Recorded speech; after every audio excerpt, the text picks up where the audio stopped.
Hello dear friend, तो आप सभी को वेलकम करता हूं नर्सिंग टिप्स के ऑफिशियल यूट्यूब चैनल पे। साथियों, ये जो क्वेश्चन देख रहे हैं अस्थि भंग या फ्रैक्चर किसे कहते हैं, तो साथियों ये जो क्वेश्चन है सेकेंड ईयर में भी पढ़ना है। मतलब जो जो दोस्तों MSN है, मेडिकल सर्जिकल नर्सिंग है, उसमें भी फ्रैक्चर पढ़ना है। और फर्स्ट ईयर में भी दोस्तों आपको फ्रैक्चर के बारे में पढ़ना है। तो दोस्तों आपसे क्वेश्चन पूछेगा, तो दोस्तों आपको दोस्तों जो आप फर्स्ट ईयर में है या सेकेंड ईयर में है, दोनों के लिए दोस्तों उत्तर समान है। दोनों के लिए दोस्तों नर्सिंग प्रबंध सभी चीज़ें दोनों के लिए आंसर समान है। तो आप लोग दोस्तों देखिएगा ध्यान से, फर्स्ट ईयर वाले सेकेंड ईयर वाले दोनों के लिए इंपॉर्टेंट है इस बार के लिए। दोस्तों आप सभी से सेकेंड ईयर में पूछेगा और फर्स्ट ईयर वाले से दोस्तों फंडामेंटल ऑफ नर्सिंग में पूछेगा। तो दोस्तों शॉर्ट नोट्स में पूछ देगा या दोस्तों लॉन्ग क्वेश्चन में पूछ देगा। तो आपसे पूछेगा क्या कि बताइए कि फ्रैक्चर होता क्या है, अस्थि भंग है क्या, अस्थि भंग के प्रकार या कारण लिखे जिसको फ्रैक्चर बोलते हैं, और इसका दोस्तों लक्षण, निदान और प्राथमिक उपचार, साथ ही नर्सिंग प्रबंध लिखे फ्रैक्चर का। तो इतना टाइप से आपको क्वेश्चन पूछेगा लॉन्ग में, तो आप बता दीजिएगा ये क्वेश्चन देखने के बाद। तो चलिए शुरू करते हैं। सो फ्रेंड, तो चलिए हम लोग देखते हैं कि आगे देखते हैं अस्थि भंग होता क्या है, फ्रैक्चर है क्या। तो दोस्तों हड्डी का बीच में से टूट जाना या दरार पड़ जाना अस्थि भंग कहलाता है। तो साथियों हम लोग क्या समझे यहाँ पे कि अस्थि जो हड्डी है दोस्तों, हड्डी के बीच से टूट जाना या दोस्तों उसमें दरार पड़ जाना, उसमें दोस्तों चिन्ह आ जाना, वही क्या होता है दोस्तों, अस्थि भंग होता है। तो ये चीज़ें समझ गए। जब किसी व्यक्ति द्वारा अस्थि अथवा हड्डी पर जोर डाला जाता है तो हड्डी या अस्थि टूट जाती है। अस्थि भंग से पूर्णतः अपंगता भी हो सकता है। दोस्तों यहाँ पे स्पष्ट कहा गया है कि जब कोई व्यक्ति अपने हड्डी पे या जो अस्थि है अथवा दोस्तों उस पर जब ज़्यादा जोर डालता है, मतलब प्रेस करता है, कोई भी काम करने में या कुछ भी करने में ज़्यादा जोर डालता है, वो अंग पे, उस शरीर के अंग पे, उस हड्डी पे जब जोर पड़ता है तो दोस्तों जोर पड़ता है, तो ये जो होता है वहाँ से क्या होता है, टूट जाता है या वहाँ पे दरार पड़ जाता है हड्डी में। तो दोस्तों टूट जाना का मतलब होता है कि पूर्णतः टूट जाएगा, और दरार पड़ने का मतलब होता है कि उसमें क्या होगा कि चिन्ह, उसमें रेखा आ जाएगा, मतलब वो पूर्ण तरीक़ा से टूटेगा नहीं और उसमें दोस्तों क्रैक कर जाएगा। तो यही होता है दोस्तों क्या चीज़, अस्थि भंग है। अस्थि भंग से हो सकता है दोस्तों कि पूर्णतः क्या हो जाए, कंप्लीटली अपंगता भी हो सकता है। तो ये चीज़ को ध्यान में रखना होगा कि दोस्तों अगर फ्रैक्चर होता है तो उससे ये हो सकता है कि दोस्तों जो है विकलांगता भी उससे हो सकता है, जिसको हम लोग अपंगता कहते हैं। कुछ मामले में अस्थि भंग के कारण प्राणभूत अंगों जो विटल ऑर्गेन है या धमनियां को क्षति पहुंचने से मृत्यु हो सकती है। दोस्तों जैसे हमारा स्पाइनल है दोस्तों, स्पाइनल जो दोस्तों हड्डी है स्पाइनल का, उसमें दोस्तों अगर आपको चोट लगता है तो दोस्तों वो काफ़ी सेंसिटिव होता है, वहाँ से सीधा हमारे ब्रेन का दोस्तों जो नस है, जो वेन है, वो दोस्तों जुड़ा हुआ होता है स्पाइनल से। तो दोस्तों उसमें अगर दोस्तों चोट लगता है या क्षति पहुँचता है तो वो क्या होता है, वहाँ से दोस्तों जो विटल होता है, विटल ऑर्गेन है जो 5 प्रकार के होता है, या जो आर्टरी है उसमें दोस्तों क्षति पहुँचेगा और उसको क्षति पहुंचने से मृत्यु हो सकता है। तो इसलिए दोस्तों जो इंपॉर्टेंट हड्डियां हैं उससे दोस्तों ज़्यादा जोर नहीं देना है, ज़्यादा दोस्तों उस पर जोर डाल के कोई चीज़ करना नहीं है। तो हड्डी तो दोस्तों आपका नुकसान होगा ही, साथ ही दोस्तों उससे जो भी आपका विटल ऑर्गेन है तो दोस्तों वो भी उस पर, धमनियाँ उस पर क्षति पहुँच सकता है और फिर आपका मृत्यु हो सकता है। तो दोस्तों ये सारी चीज़ें, तो फ्रेंड हम लोग तो यहाँ पे समझ चुके हैं कि अस्थि भंग होता क्या है, मतलब फ्रैक्चर है क्या। तो दोस्तों जो फ्रैक्चर है वो हड्डी के बीच से टूट जाना या उसमें दोस्तों दरारें पड़ जाना अस्थि भंग कहलाता है। ये कब होता है, जब कोई व्यक्ति अपने अंग के, अपने शरीर बॉडी के किसी भाग पे जहाँ पे दोस्तों हड्डी हो, वहाँ पे उस भाग पे दोस्तों अत्यधिक जोर डालता हो। तो दोस्तों ये जोर दोस्तों किसी भी तरीक़ा से हो सकता है, या दौड़ने में हो सकता है, या दोस्तों कोई काम के प्रेशर करने में ज़्यादा दोस्तों उस हड्डी पर जोर देना हो। तो दोस्तों ये सब चीज़ों से जोर डालेगा तो क्या होगा, हड्डी अस्थि टूट जाएगा या उसमें दरारें पड़ जाएगा। तो वही चीज़ है दोस्तों, जब हड्डी पे जोर डालेगा तो हड्डी क्या होगा, टूट जाएगा, दरार पड़ जाएगा, जिससे होता क्या है कि अस्थि भंग अगर हो जाएगा तो दोस्तों उससे क्या होगा कि कंप्लीटली दोस्तों अपंगता, मतलब डिजेबिलिटी भी हो सकता है, और दोस्तों मतलब विकलांग भी हो सकते हैं। जैसे आप लोग बहुत सारे मामले में देखते होंगे कि जिसका हड्डी पूर्ण तरीक़ा से टूट जाता है तो दोस्तों उसमें स्टील फिट किया जाता है और फिर उसमें दोस्तों उसको प्रॉब्लम हमेशा के लिए होने लगता है। तो यही दोस्तों होता है अस्थि भंग। और दोस्तों अस्थि भंग के कई मामले में ये भी देखा जाता है कि बहुत सारे हमारे शरीर में ऐसा जगह है जहाँ पे हमारा जो हड्डी है दोस्तों, उसके दोस्तों आसपास कुछ ऐसे चीज़ें हैं, नसें हैं, जिसके दोस्तों दबने से बहुत सारे प्रॉब्लम होता है। और उस कंडीशन में अगर दोस्तों आपके हड्डी से नसें दबता है, या जो विटल साइनें हैं जैसे सांस लेने वाले हैं, या दोस्तों तापमान, ये सब जो विटल साइन होता है, या जो धमनी है जिससे दोस्तों रक्त क्या होता है हृदय तक, दोस्तों हृदय से संपूर्ण शरीर पहुँचता है, तो वो अगर क्षति पहुँचेगा हड्डी से चोट लगने से या दबाव पड़ने से तो मृत्यु हो सकता है। तो इसलिए दोस्तों अस्थि भंग ये होता है, समझ गए। अब चलिए हम लोग देखते हैं कि अस्थि भंग के प्रकार क्या होता है, टाइप्स ऑफ फ्रैक्चर। तो दोस्तों आप लोग टाइप्स ऑफ फ्रैक्चर याद रखिएगा, क्योंकि इसमें लगभग दोस्तों 10-11 टाइप्स है, जिसको आपको याद रखना पड़ेगा कि हड्डी कितने प्रकार से टूटता है, किस किस मामले में। तो चलिए देखते हैं।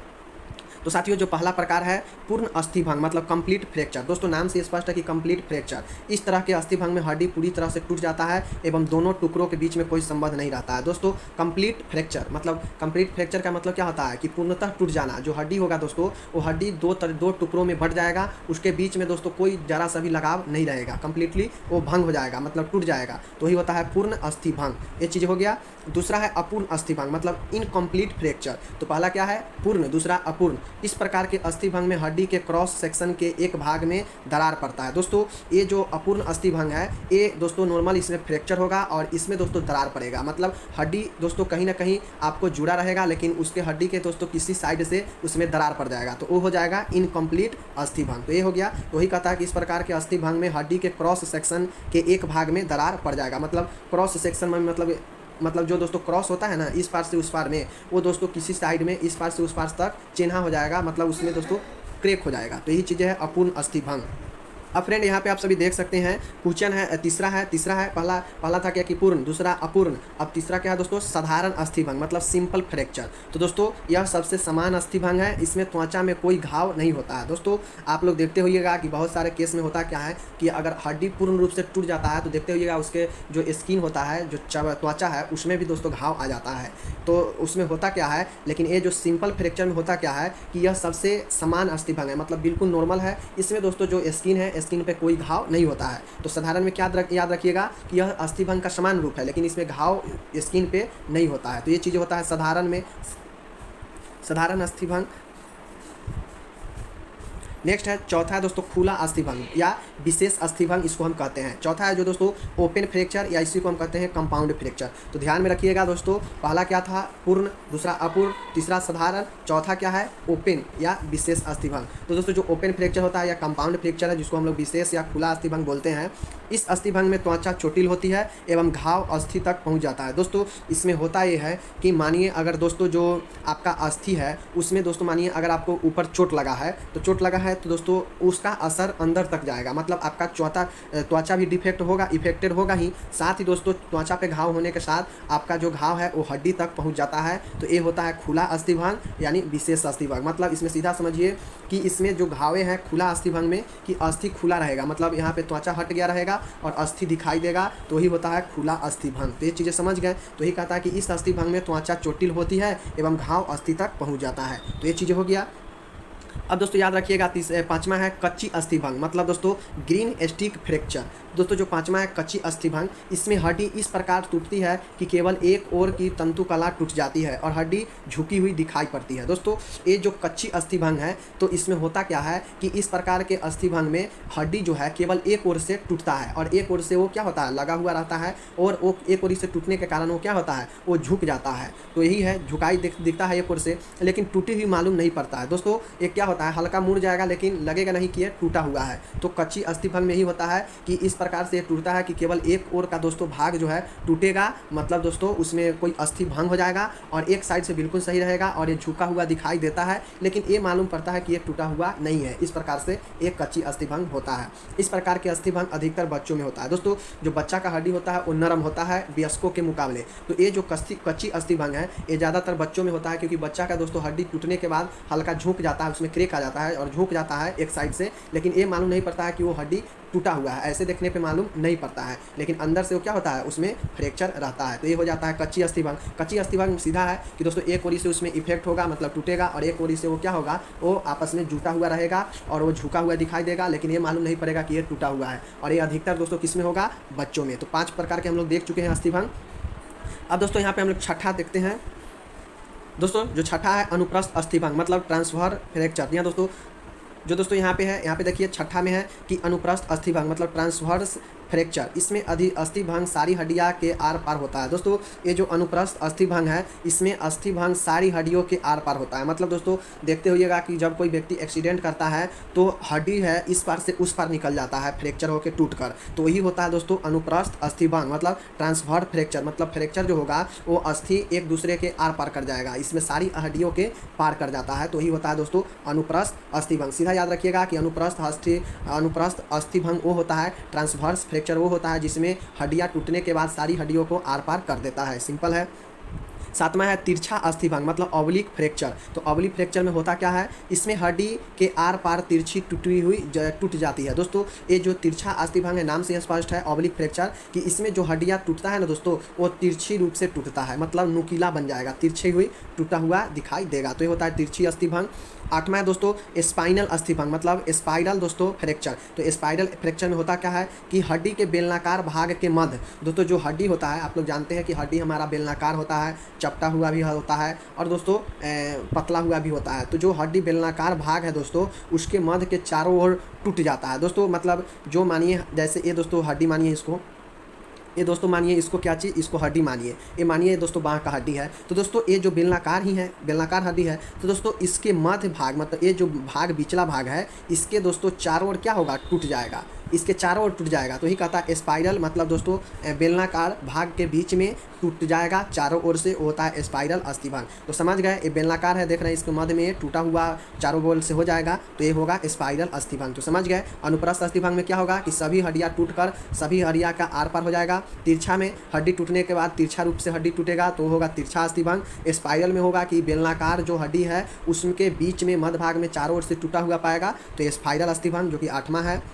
नौवां है बहुखंड अस्थिभंग मतलब कॉम्बिन्यूटेड फ्रैक्चर। दोस्तों जो कॉम्बिन्यूटेड फ्रैक्चर है बहुखंड अस्थिभंग है, इस तरह की टूट में हड्डी कई भागों में टूट जाती है, मतलब दोस्तों वो चकनाचूर हो जाती है, जिसको हम आम भाषा में बोल सकते हैं। तो जो बहुखंड अस्थिभंग है कॉम्बिन्यूटेड फ्रैक्चर है, ये दोस्तों हड्डियाँ टूटने के बाद कई भागों में क्या होता है, टूट जाता है। हड्डी टूट में हड्डी बहुत भागों में बढ़ जाता है, मतलब दोस्तों ये हड्डी है हमारा, तो ये हड्डी दोस्तों यहाँ से टूट जाएगा, यहाँ से टूट जाएगा, यहाँ से टूट जाएगा, ऐसे टूट जाएगा, मतलब 2-3 भागों में टूट जाएगा। तो ही होता है बहुखंड मतलब अत्यधिक खंडों में टूट जाएगा। तो ही होता है इस तरह के हड्डी का फ्रैक्चर को यही कहते हैं बहुखंड अस्थिभंग। तो 9वां हो चुका है, चलते हैं अब हम नेक्स्ट की तरफ।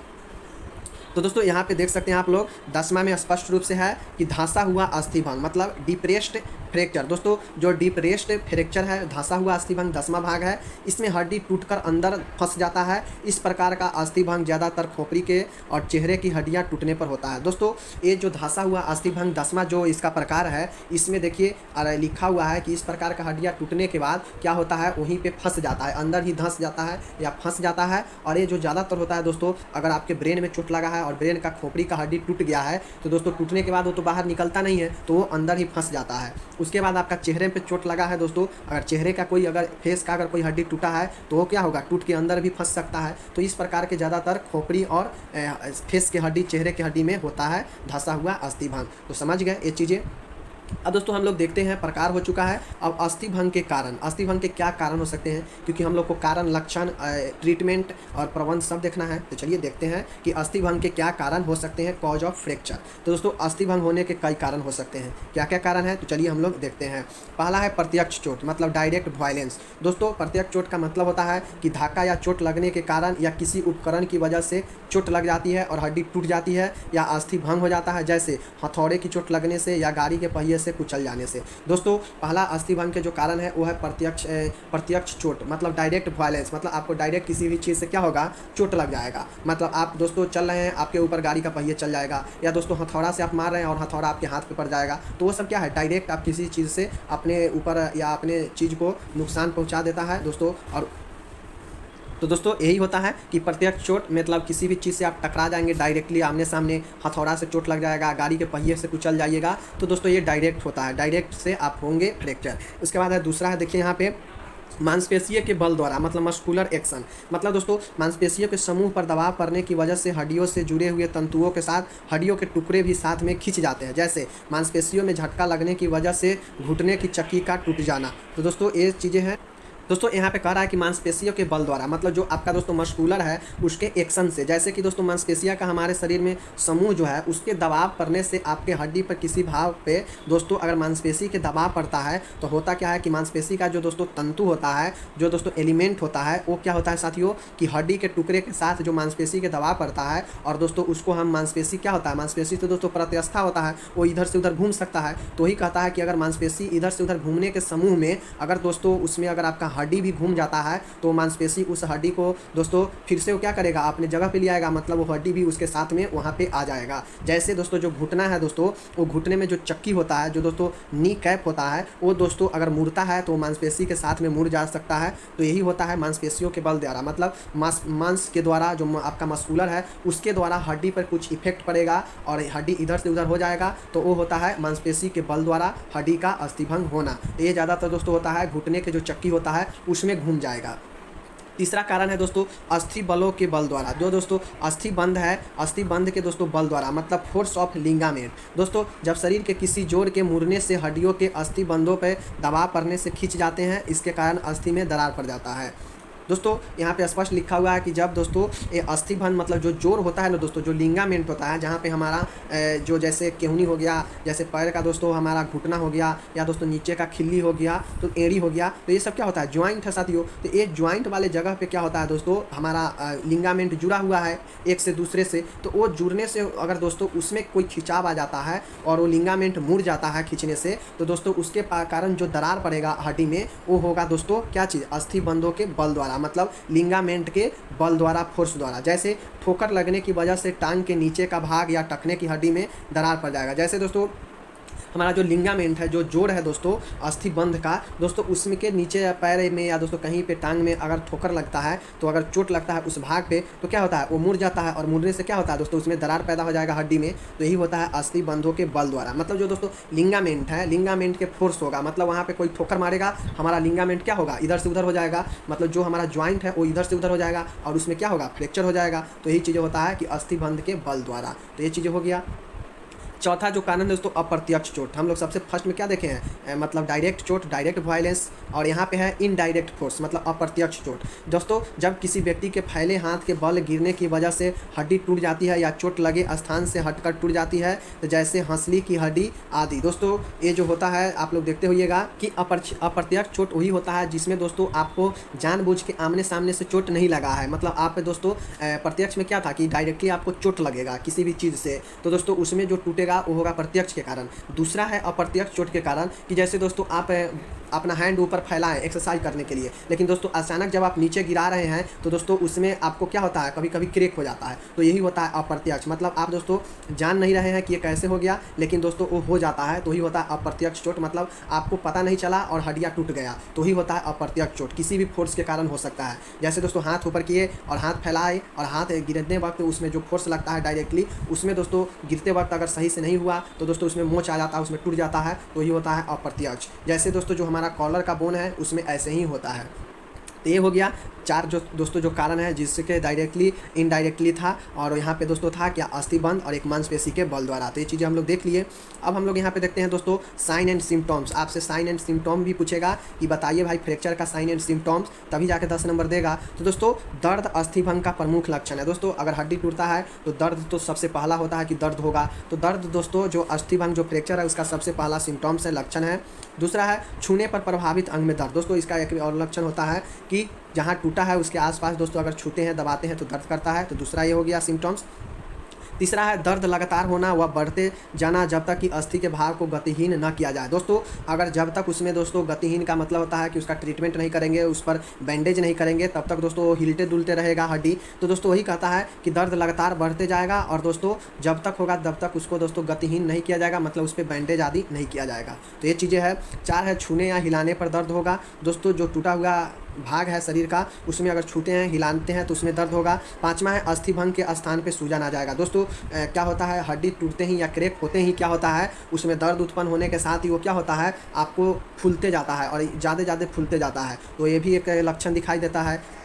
6ठा है क्रैक की ध्वनि सुनाई देना या हड्डियों की आपस में रगड़ महसूस करना, जिसे क्रैप्टिस कहते हैं। दोस्तों ये होता ये है अस्थि भंग के लक्षण में 6ठा है कि जब क्रैक करेगा साथियों तो सुनाई देगा कि कुछ ऐसी अवस्था में साथियों कुछ ऐसे अवस्था होता है जहाँ पे अगर आपका हड्डी क्रैक करता है या टूटता है तो वहाँ पे क्रैक का सुनाई देगा, मतलब आवाज़ करेगा। और दोस्तों कुछ ऐसे जहाँ पे दोस्तों कुछ ऐसे कंडीशन होता है, हड्डियाँ आपस में क्या होगा, रगड़ से दोस्तों होता है, मतलब आपस में क्या होगा, रगड़ जाएगा और उससे क्या होगा कि वो फ्रैक्चर होगा। तो उसको हम लोग दोस्तों है, रगड़ से अगर फ्रैक्चर होगा तो उसको हम लोग क्रैप्टिस कहते हैं, मतलब एक दूसरे की हड्डी आपस में क्या होगा, रगड़ पड़ जाएगा। तो ये चीज़ होगा, रगड़ पड़ने से भी दोस्तों महसूस होता है। तो ये चीज़ें हो गया। 6 यहाँ पे हम लोग क्या देख लिए कि दर्द होगा, सबसे पहला का लक्षण छूने पर दोस्तों वहाँ पे दर्द अनुभव होगा। तीसरा है कि लगातार दोस्तों दर्द होते जाएगा जब तक उसको बैंडेज यानी गतिहीन नहीं किया जाएगा। और चौथा है कि छूने या हिलाने पर दर्द होगा। पाँचवा है अस्थि भंग वाले स्थान पे सूजन आएगा। छठा है कि क्रैक का ध्वनि सुनाई देगा या रगड़ महसूस करने का दोस्तों, जिसको हम लोग क्रिप्टिस कहते हैं, ये चीज़ें महसूस होगा। तो ये लक्षण और चिन्ह हो गया। अब हम इसको निदान किस प्रकार से दोस्तों, जो डायग्नोसिस है, कुछ टेस्ट किया जाता है इसके लिए। तो क्या चीज़ किया जाता है, तो दोस्तों अगर आपका अस्थि भंग होता है उस अवस्था में शारीरिक परीक्षण टेस्ट किया जाता है। टेस्ट में दोस्तों नॉर्मल होता है, ESR होता है, हड्डी से संबंधित कुछ चीज़ें होता है। और जो इम्पोर्टेंट है अस्थि भंग में वो होता है दोस्तों एक्सरे होता है, CT स्कैन होता है और MRI होता है। दोस्तों ज़्यादा अगर गहरा चीज़ें हैं तो CT स्कैन होता है, उससे भी गहरा है तो MRI होता है, और एक्सरे दोस्तों नॉर्मल टूटी हुई चीज़ों के लिए होता है। तो ये चीज़ें हैं जो कि निदान में 3 प्रकार से किया जाएगा। और दोस्तों इसका जटिलता क्या होगा, मतलब दोस्तों अगर आपका फ्रैक्चर होता है तो उस फ्रैक्चर से और क्या दोस्तों प्रॉब्लम उत्पन्न हो सकता है, और ज़्यादा जटिलता क्या होगा आपके लिए अगर किसी को फ्रैक्चर होता है तो साथियों होगा क्या कि तंत्रिका क्षति, मतलब नर्व डैमेज हो जाएगा। दोस्तों जो आपका नर्व सिस्टम है, जो नर्व है वो डैमेज हो जाएगा, हड्डी टूटने से ये भी हो सकता है। उसके बाद है वाहिनियों का नष्ट होना, मतलब जो दोस्तों वैस्कुलर है, जहाँ से ब्लड दोस्तों आर पार होता है, जो वाहिनियाँ है रक्त का, उसमें दोस्तों क्या होगा, डैमेज हो सकता है। अगर मान के हड्डी टूटा और दोस्तों नुकीला हड्डी है तो वो आर पार कर जाएगा, तो दोस्तों उसमें क्या होगा कि वो दोस्तों वैस्कुलर जो रक्त वाहिनी है उसको भी दोस्तों क्षति पहुँचाएगा, तो इससे भी ये जटिलता होगा। उसके बाद है रक्तस्राव होने से आघात हो सकता है। दोस्तों अस्थि भंग होने से अगर आर पार करेगा तो बहुत सारा ब्लड गिरेगा, तो दोस्तों वो क्या होगा कि हाइपोवोलेमिक शॉक लगेगा, मतलब रक्तस्राव से आघात हो जाएगा। उसके बाद है अस्थायी विकृति होगा, मतलब परमानेंट डिफॉर्मिटी हो जाएगा, मतलब दोस्तों अगर हड्डी टूटता है तो उससे शॉक लगेगा, उससे विकृति मतलब मानसिक प्रॉब्लम भी होगा। और अगला है कि गंभीर संक्रमण मतलब सेप्सिस भी होगा, मतलब दोस्तों अगर हड्डी टूट गया है तो उस स्थान के जरिए अगर घाव हो गया है हड्डी टूटकर, तो वहाँ पे दोस्तों गंभीर संक्रमण भी हो सकता है। तो ये सारे जटिलता है जो कि अस्थि भंग होने के बाद और ज़्यादा हो सकता है। तो ये चीज़ें यहाँ पे हम लोग देख चुके हैं। अब फर्स्ट इसका ऐड देखते हैं, उपचार देखते हैं। उपचार क्या क्या दोस्तों होगा। प्रथम जब किसी को हड्डी टूटता है दोस्तों, या कहीं पे दोस्तों अगर किसी को चोट लग गया, अचानक टूट गया, तो प्रथम जो उपचार किया जाएगा वो दोस्तों उस लेवल पर कैसे किया जाएगा, चलिए देखते हैं। बाहरी रक्तस्राव के लिए देखें, अगर हो तो डायरेक्ट प्रेशर या एलिवेशन विधि का उपयोग करें। दोस्तों अगर हड्डी टूट गया है और वो रक्तस्राव बाहर निकल रहा है, रक्त बाहर निकल रहा है शरीर से, टूटे हुए भाग से, तो सबसे पहले उसको देखें और डायरेक्ट प्रेशर और दोस्तों एलिवेशन विधि का उपयोग करें। अब ये होता क्या है, इसको हम लोग दोस्तों देखेंगे अगले वीडियो में। दूसरा है अनावश्यक घायल को हिलाए नहीं जबकि बहुत अत्यधिक आवश्यक ना हो। दोस्तों अनावश्यक अगर ज़रूरी ना हो तो जो घायल व्यक्ति है उसको हिलाए नहीं, उसको आराम से रहने दे, और अगर ज़्यादा आवश्यकता ना हो तो अगर आवश्यकता पड़े तो थोड़ा उसको आप हिला डुला सकते हैं। तो ये चीज़ें हो गया प्राथमिक उपचार में। और चीज़ें हैं यहाँ पे देखिए प्राथमिक उपचार में, ये है कि कभी भी हड्डियों को उनकी समान अवस्था में लाने का प्रयास न करें। दोस्तों अगर हड्डी टूट गया है तो अगर आप उसको दोस्तों सहायता कर रहे हैं, अगर सबसे पहले तो ये कोशिश करें कि उसको हड्डी को दोस्तों आप जोड़ने का कोशिश नहीं करें, समान अवस्था में लाने का कोशिश नहीं करें। होगा क्या कि अगर आप ऐसा करने का कोशिश करेंगे तो काफ़ी दर्द होगा और हड्डियाँ दोस्तों और ज़्यादा प्रॉब्लम हो सकता है हड्डियाँ में। तो ये चीज़ें हैं। चौथा है अगर चोटिल अंग को गतिहीन करना हो तो तकिए, मैग्नीज या ड्रेसिंग के सहारा दे सकते हैं। दोस्तों अगर जहाँ पे चोट वाला भाग है, जहाँ पे चोट लगा है, तो दोस्तों उस भाग को दोस्तों अगर गतिहीन करना हो, मतलब दोस्तों अगर उसको नॉर्मल सीधा रखना हो, उसमें कोई गति नहीं देना हो जिससे दोस्तों उसको और हड्डी इधर से उधर ना हो, तो उसके लिए दोस्तों मैगजीन या ड्रेसिंग के जो पट्टी होता है या तकिया होता है, आमतौर पे प्राथमिक उपचार में यही सब का उपयोग कर सकते हैं, जिससे वो जो चोट लगने वाला भाग है वो हिले डुले नहीं। पाँचवा है अस्थि भंग के स्थान से नीचे रक्त का संचार चेक करें। दोस्तों जो अस्थि भंग हुआ है उसके नीचे स्थान जगह पे रक्त संचार हो रहा है या नहीं हो रहा है उसको चेक करें, क्योंकि होता यह है कि हड्डी टूटने से रक्त संपर्क दोस्तों क्या होगा, विच्छेद हो जाएगा, तो उस अवस्था में उस अंग में दोस्तों क्या हो सकता है, घात हो सकता है, मतलब दोस्तों सुन्न पड़ सकता है, क्योंकि ब्लड जाएगा ही नहीं तो काम करना बंद कर देगा अंग। तो इसलिए जो भाग टूटा है उसको नीचे देखें कि रक्त दोस्तों संचार हो रहा है या नहीं हो रहा है। छठा है घायल को दिलासा दिलाए, सहारा दे। घायल को दोस्तों क्या करे, प्रसन्नता दे, उसे दिलासा दे, सहारा दे, और ये सब चीज़ें फर्स्ट उपचार में करे। और ये सब करने के बाद दोस्तों उन्हें तुरंत जो है अगले उपचार के लिए अस्पताल में ले जाया जाएगा, जहाँ पे उसको दोस्तों बैंडेज वगैरह किया जाएगा। तो ये फर्स्ट उपचार में इतना है। अब दोस्तों हम इसको नर्सिंग प्रबंध देख लेते हैं। आगे चलिए प्रबंध देखते हैं कि दोस्तों अगर फ्रैक्चर होता है तो उसको दोस्तों मैनेजमेंट कैसे किया जाएगा। उस स्थिति में। तो बाहरी रक्तस्राव के लिए देखें, अगर हो तो डायरेक्ट प्रेशर या एलिवेशन विधि का उपयोग करें। दोस्तों फर्स्ट उपचार और दोस्तों प्रबंध दोनों एक ही है, लेकिन लिख देंगे तो बेटर होगा। प्रबंध भी दोस्तों लिख दीजिएगा और दोस्तों फर्स्ट उपचार भी लिख दीजिएगा, दोनों एक ही है। पॉइंट देखेंगे तो दोनों एक ही है, तो उसके लिए दोस्तों टेंशन नहीं लेना है। तो दोस्तों यहाँ पे भी है कि बाहरी रक्तस्राव अगर हो रहा हो तो दोस्तों डायरेक्ट प्रेशर या एलिवेशन विधि का उपयोग करें। दूसरा है अनावश्यक घायल को हिलाएं डुलाएं नहीं जब तक की आवश्यकता ना हो, तो ये चीज़ हो गया। तीसरा है कभी भी हड्डियों को उसके दोस्तों नॉर्मल पोजीशन पर लाने का प्रयास नहीं करें विदाउट डॉक्टर। जी हाँ दोस्तों, अगर आप फर्स्ट एडर है, फर्स्ट उपचार कर रहे हैं, मतलब रोगी को दोस्तों सहायता कर रहे हैं फर्स्ट उपचार में, तो दोस्तों ये चीज़ें आप ध्यान में रखिए प्रबंधन में भी कि कभी भी दोस्तों उसको हड्डी को टूटे हुए को समान अवस्था में लाने का प्रयास ना करना चाहिए। क्यों नहीं करना चाहिए मैंने बता दिया है। चौथा है अगर चोटिल अंग को गतिहीन करना हो तो तकिए, मैग्नीज या ड्रेसिंग का सहारा दे सकते हैं। दोस्तों अगर जो चोटिल हुआ भाग है उसको दोस्तों चाहते हैं कि ज़्यादा हिले डुले नहीं, एक सीध में रहे, तो दोस्तों आप उसके लिए तकिए, ड्रेसिंग या मैगजीन का उपयोग कर सकते हैं, सहारा दे सकते हैं। अब इसके जगह पर दोस्तों बहुत चीज़ें हो सकता है, मतलब तकिया दोनों साइड से लगा देंगे, दोनों साइड से मैगजीन लगा देंगे, ड्रेसिंग मतलब दोस्तों पट्टी या गमछा वगैरह कुछ भी हो तो लपेट देंगे, तो ये सब चीज़ें कर सकते हैं। पाँचवा है दोस्तों यहाँ पे अस्थि भंग के स्थान से नीचे रक्त का संचार करें। जो जहाँ पे दोस्तों अस्थि भंग हुआ है वहाँ पे चेक करें कि जो रक्त है वो सर्कुलेट हो रहा है या नहीं हो रहा है। छठा है कि घायल को दिलासा व सहारा दे। दोस्तों घायल को ये कोशिश करें कि उसे दोस्तों सांत्वना दे, दिलासा दे, सहारा दे। सातवां है दोस्तों घायल को तुरंत अस्पताल में शिफ्ट करें। दोस्तों जो घायल है ये सब करने के बाद, अपने फर्स्ट एड में करने के बाद तुरंत उसको बाद दोस्तों जो है घायल को अस्पताल में शिफ्ट कराना चाहिए। तो ये सब दोस्तों प्रबंध होता है जो कि दोस्तों अस्थि भंग में होता है या फर्स्ट एड में होता है अस्थि भंग के। तो देख लिए अस्थि भंग समाप्त होता है। फर्स्ट सेकेंड ईयर दोनों के लिए काफ़ी इंपॉर्टेंट है इस बार, तो आप लोग जरूर पढ़िए फर्स्ट सेकेंड दोनों के लिए दोस्तों। अब फिर से हम सेकेंड ईयर के लिए अलग नहीं और फर्स्ट ईयर के लिए अलग नहीं लाएंगे। आप दोनों इस वीडियो को देखकर समझ सकते हैं, दोनों का आंसर समान है और दोनों में चीज़ें समान लिखना है। जितना लिखना है दोनों को लिखना है, मैंने बता दिया। तो आप लोग याद कीजिए, देखिए और समझिए। मिलते हैं अगले वीडियो में, तब तक जय हिंद, नमस्कार, टेक केयर।